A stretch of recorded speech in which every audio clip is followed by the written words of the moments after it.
बिस्मिल्लाहिर्रहमानिर्रहीम। रकू नंबर 14 का आगाज होता है। आयत नंबर 332 से। अल्लाह ताला इरशाद फरमाते हैं, वइज़ा तल्लक़्तुमुन्निसाअ फ़बलग़ना अजलहुन्ना फ़ला तअदुलूहुन्ना अन यनकिह्ना अज़वाजहुन्ना इज़ा तरदौ बैनहुम बिलमारूफ़। अल्लाह ताला फरमाते हैं, और जब तुम औरतों को तलाक दो, बस वो अपनी इद्दत को पहुंच जाएं तो इन्हें उससे ना रोको कि वो अपने खामदों से निकाह कर लें, जब वो आपस में अच्छे तरीके से राजी हो जाएं। ये बात है जिसकी नसीहत तुम में से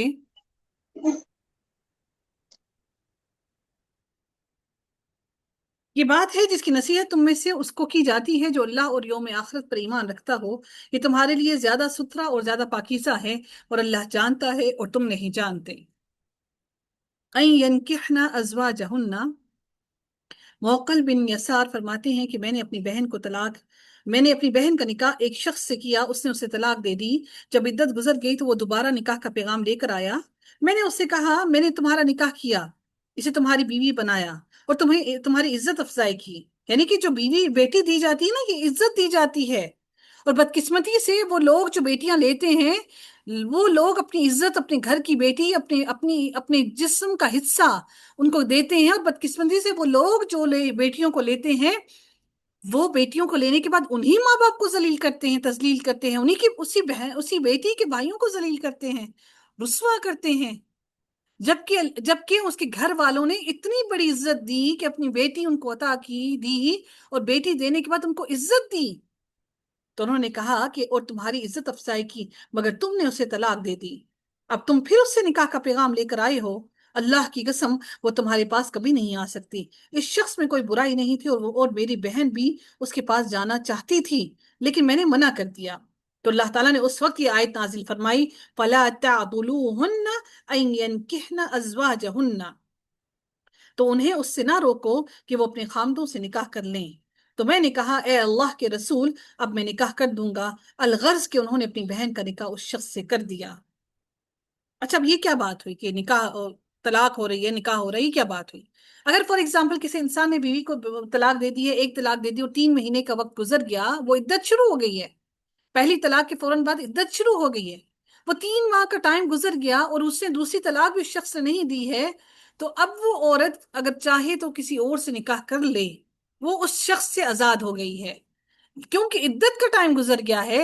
अभी शोहर ने वो दूसरे अपने दोनों जो उसके टाइम थे, वो दोनों उसने अपने राइट्स इस्तेमाल नहीं किए तलाक के, लेकिन इद्दत गुजर गई।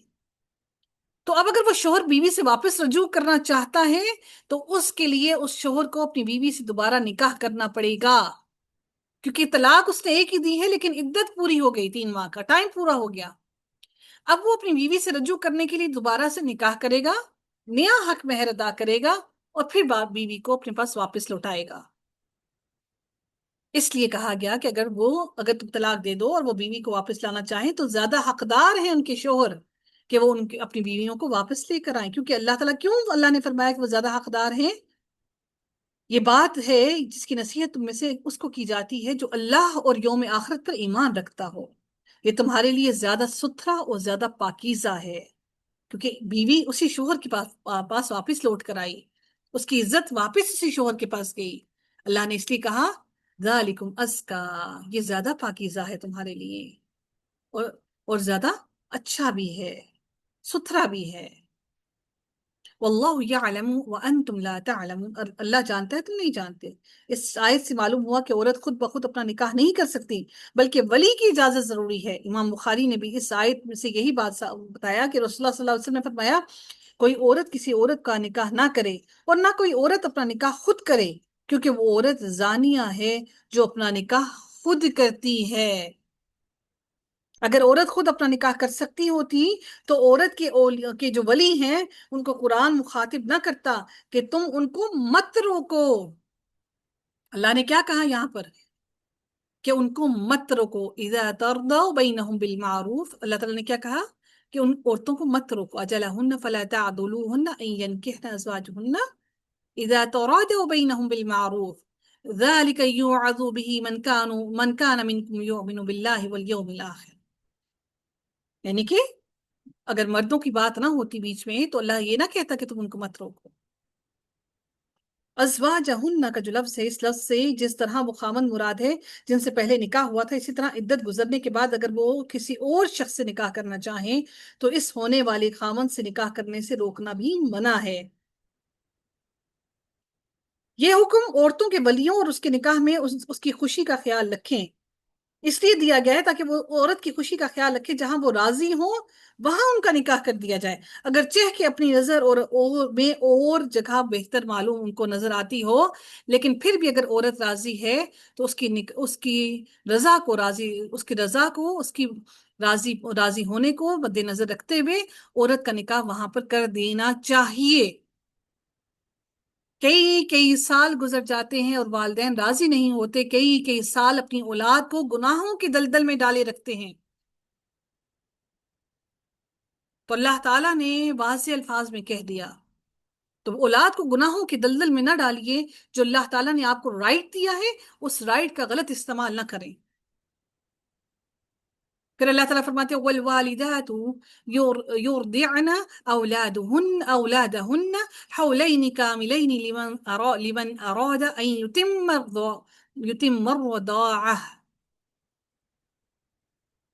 अल्लाह ताला फरमाते हैं कि और माएं अपने बच्चों को पूरे 2 साल दूध पिलाएं, 2 साल, इसके लिए जो चाहे कि दूध की मुद्दत पूरी करे। और वो मर्द जिसका बच्चा है उसके जिम्मे मारूफ तरीके के मुताबिक उन औरतों का खाना और उनका कपड़ा है। मारूफ तरीके यानी कि अच्छे तरीके से।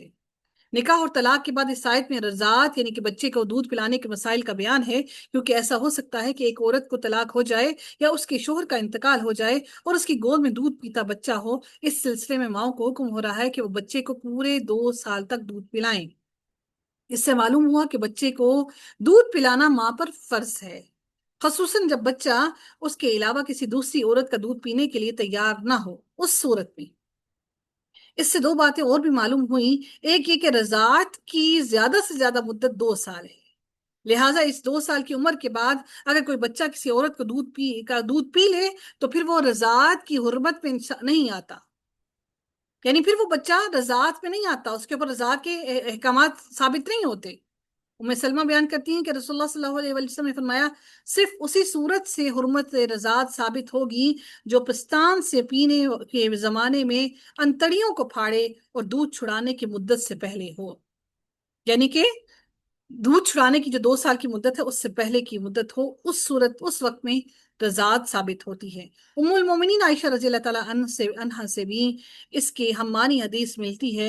आप सल्लल्लाहु अलैहि वसल्लम ने फरमाया कि यकीनन रज़ात वही मोतबर है जो कम सिनी में भूख की बिना पर हो। बाज लोग दूध छुड़ाने की मुद्दत 2.5 साल बताते हैं, मगर वो इस आयत और दूसरी जो आयत सूरह लुक़मान में है फिसालुहु फी आमैनी, यहाँ पे भी आमैनी तस्निया का सीगा है, आमैनी। देखिए, ग्रामर को समझना कितना जरूरी है। आमुन आमैनी, आमैनी तस्निया का सीगा है और उसका दूध छुड़ाना 2 साल है, उसके सरी खिलाफ है, 2.5 साल नहीं है।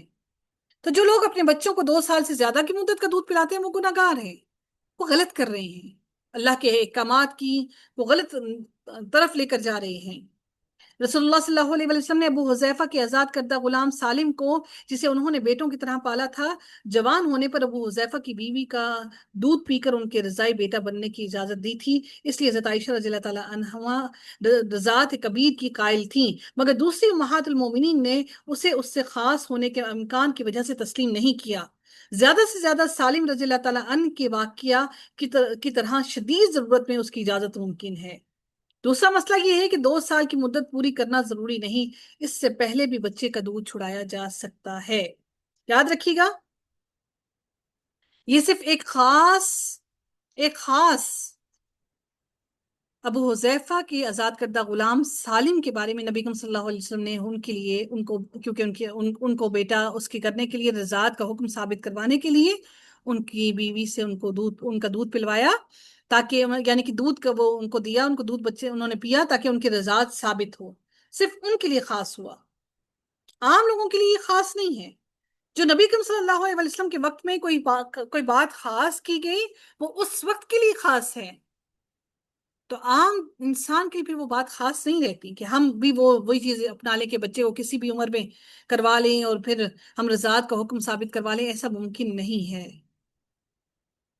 रिज़्क़ुहुन्न व किस्वतुहुन्न, इससे मालूम हुआ कि दूध पिलाने वाली माँ को जबकि उसे तलाक हो चुकी हो आम मारूफ तरीके के मुताबिक खाना और लिबास मुहैया करना वालिद पर फर्ज है। आम हालात में जबकि तलाक ना हुई हो, बीवी का खाना और लिबास उसके शोहर पर वैसे ही फर्ज है। यानी कि तलाक ना हुई हो तो शोहर पर फर्ज है, तलाक के बाद फर्ज नहीं, लेकिन बच्चा उसके सुपुर्द है, इसलिए औरत औरत पर, औरत का सब कुछ नान नफका मर्द पर फर्ज है अभी। तो क्या भी मामला जुड़ा हुआ है।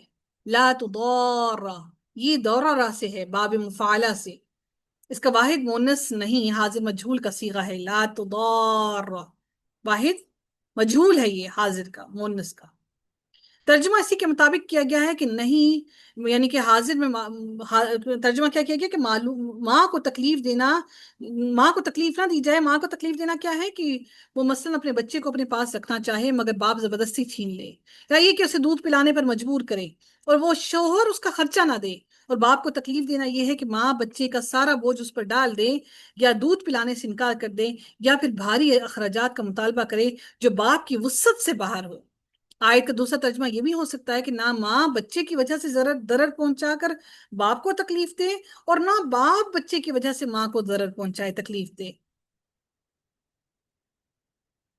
व अलल वारिसी मिस्लु ज़ालिक, यानी अगर बाप मर जाए तो जो भी उसका वारिस हो उस पर फर्ज है कि वो बच्चे को दूध पिलाने वाली माँ के ये हकूक अदा करे। वारिस कौन होगा? उसका दादा होगा, उसका चच्चा होगा, उसका ताया होगा, वो वारिस है। कि मामू वगैरह वारिस नहीं होते। वारिस चचा ताया बाप और वो दादा, वो वारिस हैं औलाद के। यानी अगर तुम बच्चे को उसकी माँ के सिवा किसी दूसरी औरत से दूध पिलवाना चाहो, इसके लिए माँ के साथ समझौता ना हो सके, अगर माँ ना माने, तो अल्लाह ताला ने सूरह तलाक के अंदर उसके लिए फरमाया, और अगर तुम आपस में तंगी करो तो उसे कोई और औरत दूध पिला देगी, तो इसमें भी कोई हर्ज नहीं है, बशर्त ये कि जो मुआवजा तुम देना चाहते हो वो मारूफ तरीके से पूरा पूरा अदा करो। अल्लाह रब्बुल इज़्ज़त ने हर बात को पूरा खोल खोल कर बयान कर दिया। और माएँ अपने बच्चों को पूरे 2 साल दूध पिलाएं, इसके लिए जो चाहे कि दूध की मुद्दत पूरी करे, और वो मर्द जिसका बच्चा है उसके जिम्मे मारूफ तरीके के मुताबिक उन औरतों का खाना और उनका कपड़ा है। किसी शख्स को तकलीफ नहीं दी जाती मगर जो उसकी गुंजाइश है। ना माँ को उसके बच्चे की वजह से तकलीफ दी जाए, और ना उस मर्द को जिसका बच्चा है उसके बच्चे की वजह से तकलीफ दी जाए। और वारिस पर भी इसी जैसी जिम्मेदारी है। फिर अगर वो दोनों आपस की रजामंदी और बाहमी मशवरे से दूध छुड़ाना चाहें तो दोनों पर कोई गुनाह नहीं। और अगर तुम चाहो कि अपने बच्चों को दूध पिलवाओ तो तुम पर कोई गुनाह नहीं, जब मारूफ तरीके के मुताबिक पूरा अदा कर दो जो तुमने दिया था। और अल्लाह से डरो और जान लो कि बेशक अल्लाह ताला उसको जो तुम कर रहे हो बखूबी जानता है। अन्नल्लाह बिमा तअमलून बसीर। वल्लज़ीना युतवफ़्फ़ौना मिनकुम वयज़रूना अज़वाजन यतरब्बस्न बिअन्फुसिहिन्न अर्बअत अशहुरिन व अशरा। और जो लोग तुम में से फौत किए जाएं और बीवियां छोड़ जाएं, यानी कोई मर गया है वो भी उसकी बीवी रह जाए, तो वो बीवियां अपने आप को 4 महीने और 10 दिन इंतजार में रखें। बेवा औरत की इद्दत की बात हो रही है। अगर किसी औरत की रुखसती नहीं हुई है और वो बेवा हो जाती है, उसकी इद्दत फिर भी होगी और उसको जायदाद में से हिस्सा भी दिया जाएगा। फिर जब अपनी मुद्दत को पहुंच जाए तो तुम पर इसमें कोई गुनाह नहीं जो वो अपनी जानों के बारे में मारूफ तरीके से करें, और अल्लाह उससे जो तुम करते हो पूरी तरह से खबीरुन, बाखबर है, पूरी तरह से बाखबर है। खावन की वफात की ये इद्दत तमाम औरतों के लिए यकसा है। कोई ये ना समझे बूढ़ी औरत है उसके लिए इद्दत नहीं है। शोहर ने इससे सोहबत की हो या इससे पहले ही फोत हो गया हो, यानी बेशक वो रुखसती नहीं हुई फिर भी फोत हो गया, इसी तरह खा वो जवान हो या बूढ़ी हो, सब बीवियां इसमें शामिल हैं। बरो बिनते वाशिक के खामन सोहबत से पहले ही फोत हो गए तो रसूलुल्लाह सल्लल्लाहु अलैहि वसल्लम ने उसके बारे में फैसला फरमाया कि इसे पूरा पूरा हक मेहर मिलेगा, इसे इद्दत गुजारना होगी, और इसे मिरास में से भी पूरा पूरा हिस्सा मिलेगा। इस इद्दत में एक हिकमत यह है कि मालूम हो जाए कि औरत को हमल तो नहीं, अगर हमल हो तो इसकी इद्दत हमल से फारिग होना है, खा थोड़ी देर ही में फारिग हो जाए, खा 8-9 माह बाद फारिग हो। اللہ تعالیٰ نے سورہ طلاق میں فرمایا اور جو حمل والیاں ہیں ان کی عدت طلاق سے یا خاوند فوت ہونے سے یہ ہے کہ وہ اپنا حمل وضع کر دیں۔ اس عدت کے دوران عورت کے لیے نکاح کرنا ہی حرام نہیں بلکہ سوگ منانا بھی ضروری ہے، یعنی ہر قسم کی زینت سے پرہیز کرنا بھی ضروری ہے۔ گہرے رنگ کے کپڑے پہننا، خوشبو لگانا سب منع ہے۔ زیور پہننا اور کوئی بھی زیور پہننا، ہاتھوں میں انگوٹھیاں پہنی ہیں، سونا پہنا ہے، کچھ بھی نہیں پہن سکتی۔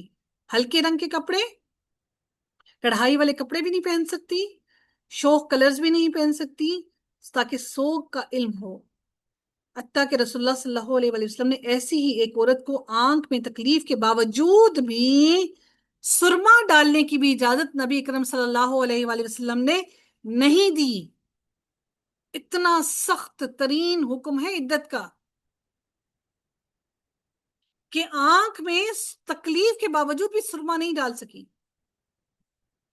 اسے خاوند والے مکان سے دوسری جگہ منتقل ہونے کی بھی اجازت نہیں ہے۔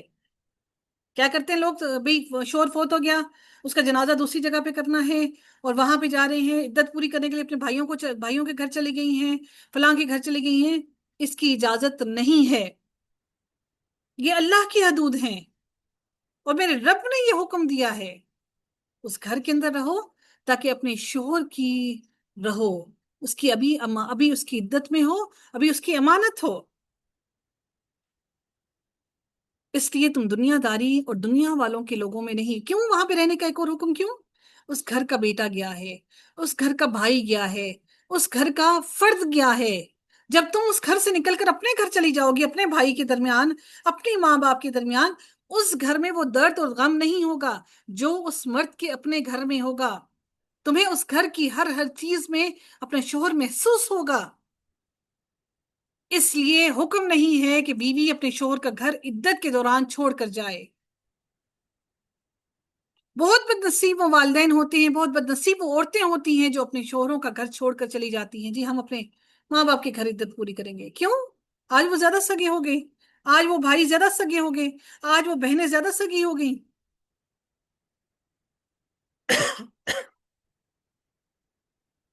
اب اللہ تعالیٰ کی آیت میں مزید ارشاد فرماتے ہیں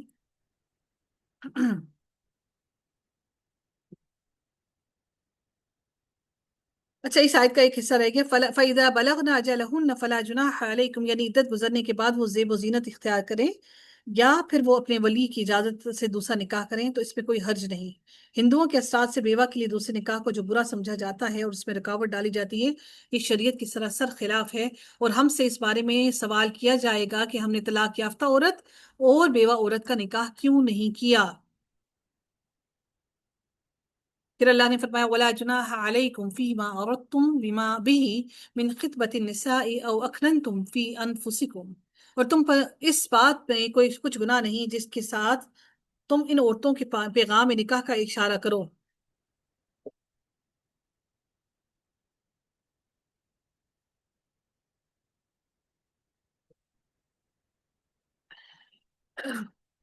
یعنی عدت کے دوران میں عورت کو صاف الفاظ کے ساتھ پیغام نکاح دینا جائز نہیں، البتہ مناسب طریقے سے، یعنی اشارتاً کوئی ایسی بات کہہ دے کہ کہ جیسے یہ اندازہ ہو کہ وہ کوئی نکاح کرنا چاہتے ہیں، تو اس میں کوئی حرج نہیں۔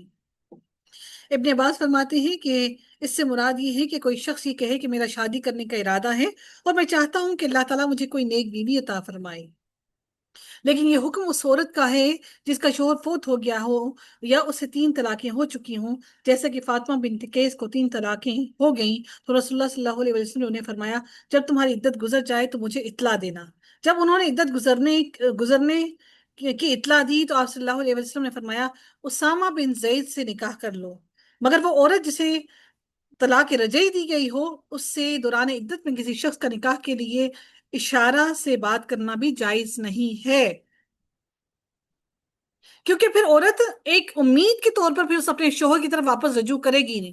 پھر میرے پاس تو بہت سارے اور پروپوزلز موجود ہیں، I will go there, I will opt that, so I don't want to go back to my husband۔ جو طلاق رجعی میں ہے، اس کی عدت پہ ہے، اس عورت کے لیے نکاح کا پیغام بھیجنا بھی حرام ہے، غلط ہے، جائز نہیں ہے۔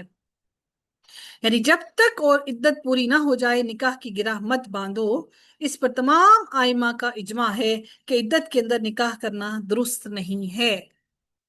اللہ تعالیٰ فرماتے ہیں اور تم پر اس بات میں کچھ گناہ نہیں کہ جس کے ساتھ تم ان عورتوں کے پیغام میں نکاح کا اشارہ کرو یا اپنے دلوں میں چھپائے رکھو، اللہ جانتا ہے کہ تم انہیں ضرور یاد کرو گے، اور لیکن ان سے پوشیدہ عہد و پیمان مت کرو مگر یہ کہ کوئی معروف بات کرو، اور نکاح کی گرہ پختہ نہ کرو۔